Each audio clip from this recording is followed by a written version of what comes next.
Hey yo, salute to the people. It's the social forecast. Today is Tuesday, February 25th, 2020. I came through to chop it up with y'all right quick.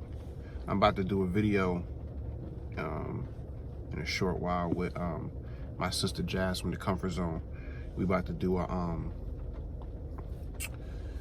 a challenge video, find a topic to talk about. So I want y'all to check that out. But while I wait for her to get ready and get everything set up, I wanted to have a quick little build session with y'all real quick. I was talking about this earlier with somebody, and it's interesting how many people deal with this issue and get this type of issue wrong. And it's not a new topic, this is something I covered on my platform over and over and over, throughout the life of my channel. But it continues to come up in everyday situations, and it continues to come up in discussions that I have with people. And that's how to properly navigate the earlier stages of the relationship, right? And this issue that we all deal with, that we all face, I wish sometimes I could go back 15 years and just do with what I know now on how a relationship should properly be entered into and how you should approach a relationship in those earlier stages. If I could go back 15 years and eliminate all of the unnecessary stress and headaches that I've had to deal with from meeting the wrong people, dealing with the wrong people, seeing red flags, ignoring red flags, giving people the benefit of the doubt. And it's not to say, I don't want to tell people not to give a potential partner or significant other the benefit of the doubt. You want to give people the benefit of the doubt. The thing is, you got to know which people that you interact with are worthy of those chances, which people are worthy of you paying close attention to red flags, or maybe letting certain things slide. And I think the problem is, when you're early on in a relationship, you're not necessarily thinking that relationship is going to go somewhere. And most people, as hard as it is to believe with social media and us having infinite potential to meet and connect with an infinite number of people, despite how many friends, how many followers, how many likes, how many people we come across on a daily basis, no matter how many smart devices we have, iPads, iPhones, and laptops and tablets, all types of shit, people are lonely and always seeking connection from anybody that they could build a connection with. And when you're that lonely in a sea full of people, it's understandable how so many of us miss so many of those red flags. Because I would venture to say, if a person wasn't lonely, and there's a difference between being alone and being lonely, but if a person wasn't lonely and not craving attention, craving affection, craving connection, we would be more readily able to point out certain flaws that a person has that don't necessarily vibe with our personality. Everybody has flaws. You're not going to find a person who doesn't. It's not a person's flaws that causes issues in a relationship necessarily. It's the mixture of one person's flaws with another person's, and those differences just not vibing well together. But I think because we don't pay enough attention to those red flags from the standpoint of, all right, this person did this in the early stages, week 1, week 2, but because I've only been dealing with this person for a couple weeks, or because I've only been dealing with this person for a few days or a couple months, we feel like we can't be as mad at a situation, or we trick ourselves into thinking, well, we're not exclusive, or I'm not with this person, so I really can't expect this person to move this way or act that way. If we were in a relationship, or if things were serious, or if we knew each other longer, this probably wouldn't be an issue. And I think that's the mistake most people make. A person's behavior is a person's behavior. A person's patterns is a person's patterns. Just like, for the most part, people don't necessarily change for the better. People don't necessarily change for the worse either. A person who a person is when you meet them is pretty much who that person is going to be throughout the time that you know them. Yes, we grow. Yes, we mature. Yes, we make minute changes based on what experiences we have.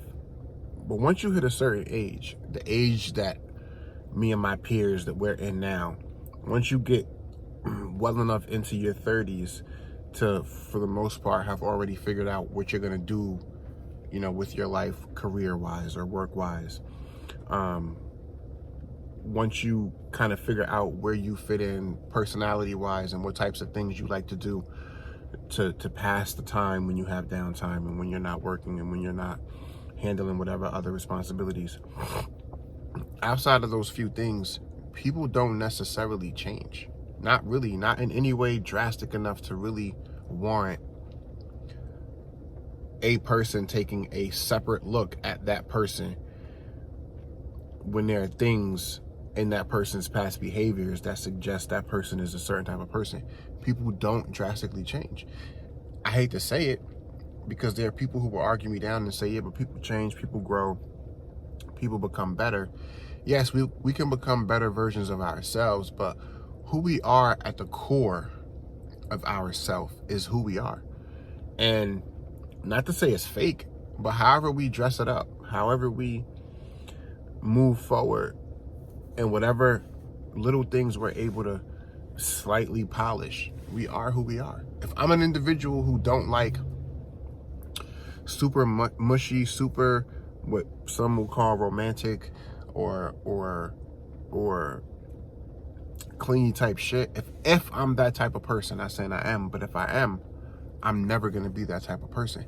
I might be more inclined to be that way with a certain individual. I might be more inclined to be that way depending on the energy I'm feeling and getting from a person that I'm dealing with. But if I'm not that type of person, I'm not that type of person. If I'm not the type of person to be super concerned and super selfless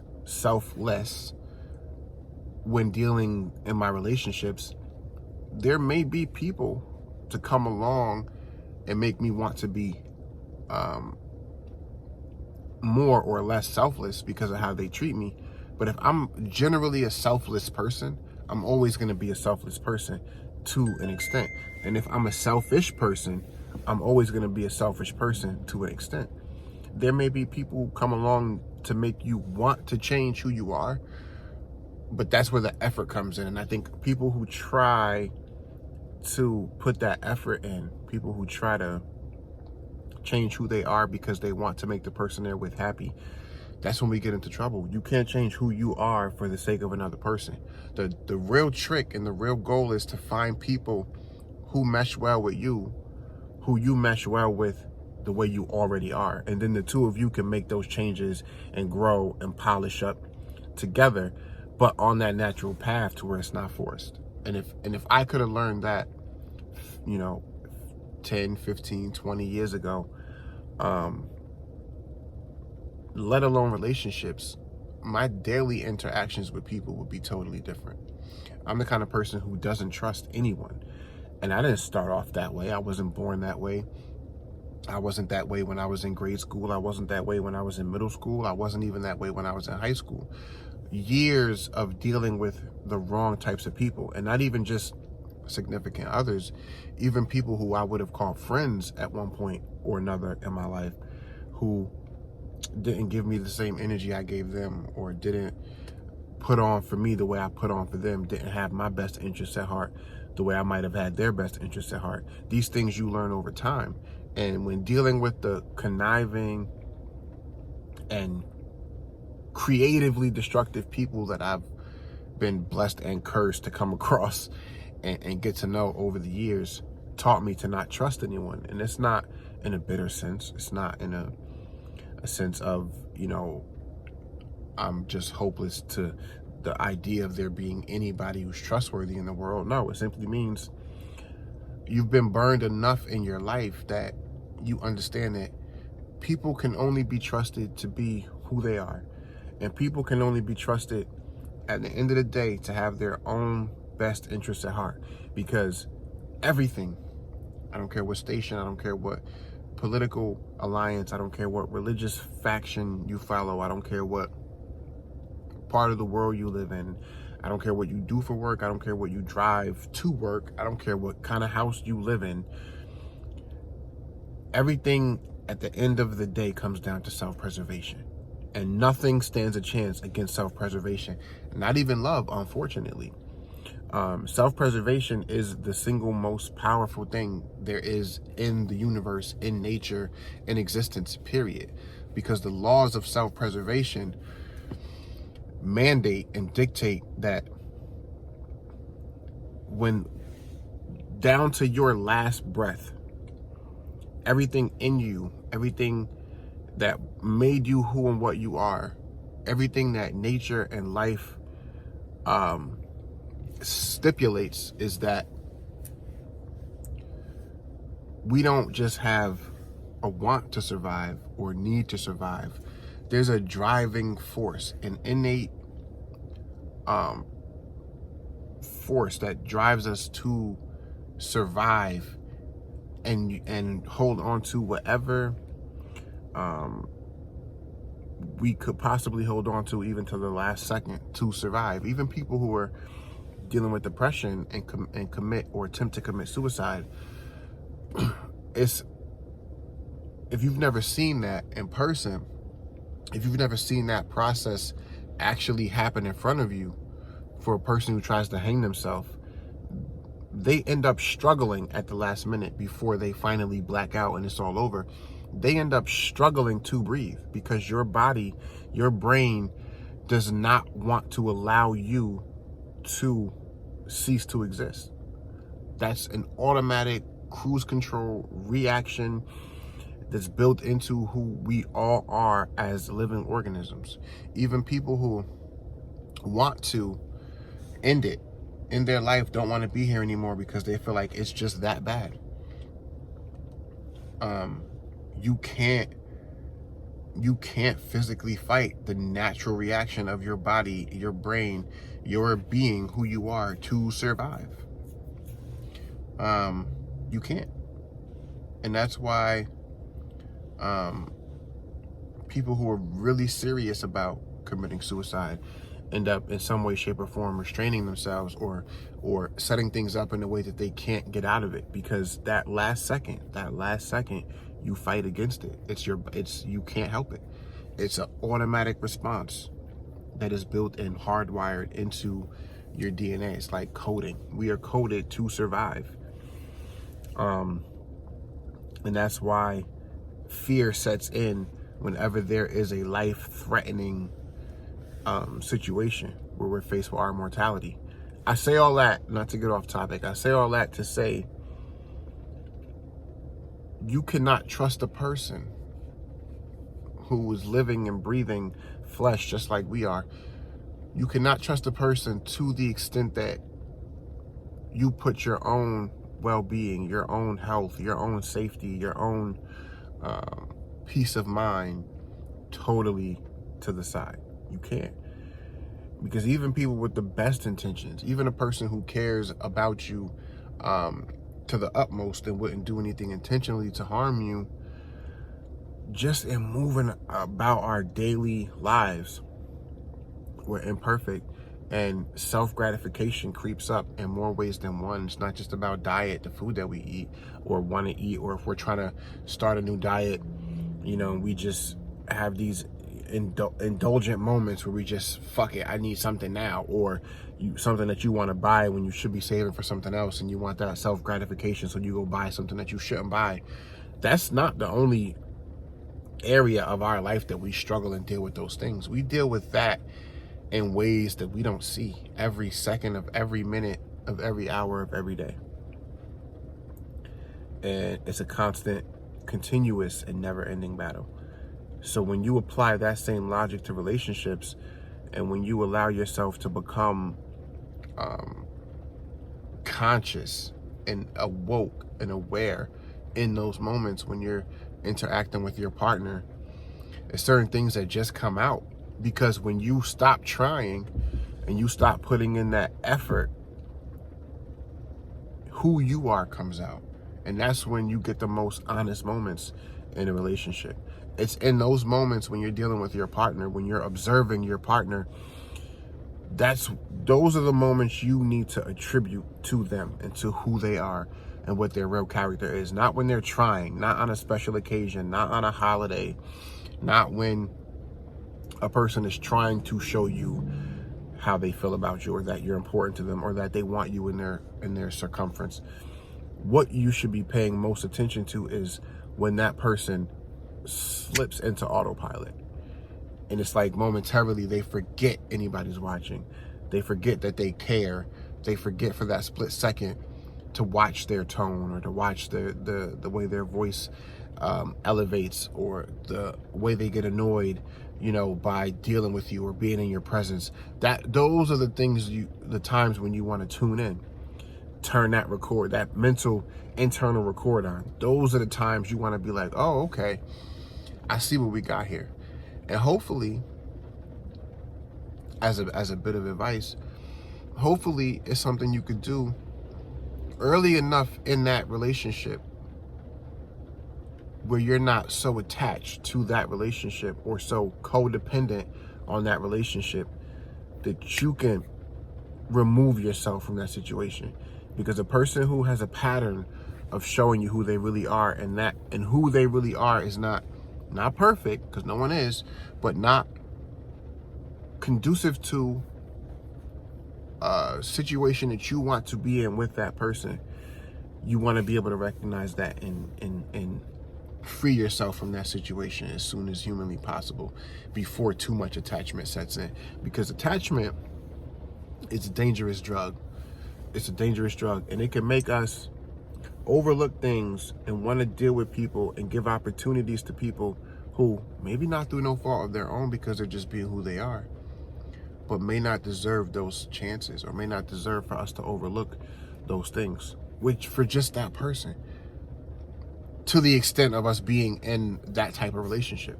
It might be a cool person to talk to. They might be a nice person. They might be a cool person to hang out with. They might be a cool person to be friends with to a certain level, but everybody isn't meant to be in a relationship with. Everybody isn't meant to be friends with. Some friends have different purposes. There may be a friend that you just like talking to on the phone because y'all have good conversation, or when things are fucked up, that person knows what to say to you, you know what to say to them. Y'all have an understanding. You might have a friend that you like to go hang out with when you physically go out and about, because that person has good energy, you have fun with them, but that's not a person you would tell your deepest, darkest secrets to. Different people serve different purposes in life. That's meant to be that way, and it's fine as is, just that way. But I think because a person fits into one aspect of our life, we want to assign them more responsibility. We want to assign them to more compartments. They may not be able or willing or have the propensity to fill that role. Everybody doesn't deserve a master key to you. A friend might just be a friend that you go out and have drinks with once every few weeks, or once every several months. A friend might be the person that you go to the gym with multiple times a week. A friend might be a person who you talk on the phone with for hours a day on end and just talk about all of the bullshit that happened that day. That person might or might not be your significant other. That person might just be a person that you can do that with.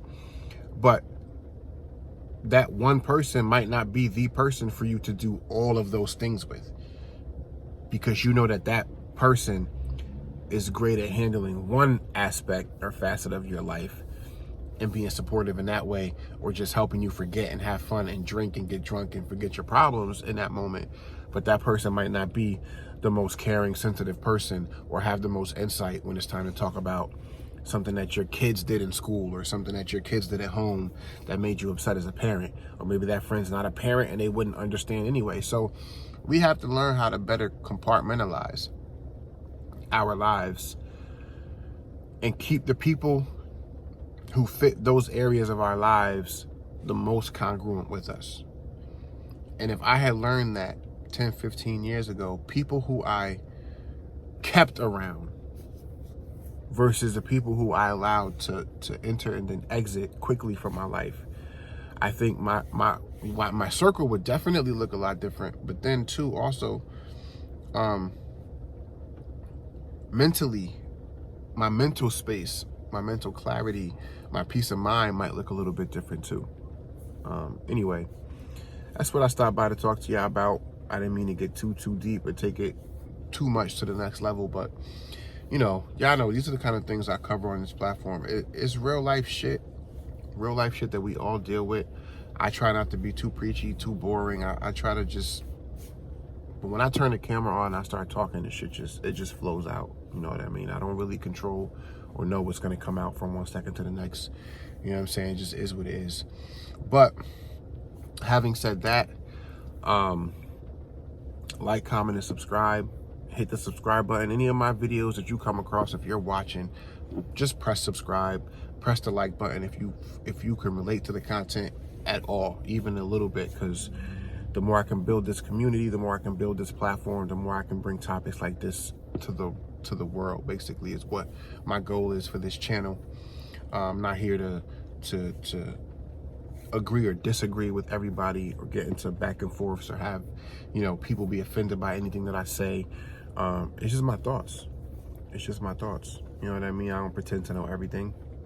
But life is just a series of moments and experiences, and those moments and experiences will either do one of two things: either instigate or inspire love or hate. I don't pretend to know everything. I just know what I know. It's the Social Forecast. I'll see you on the next one. Peace and love.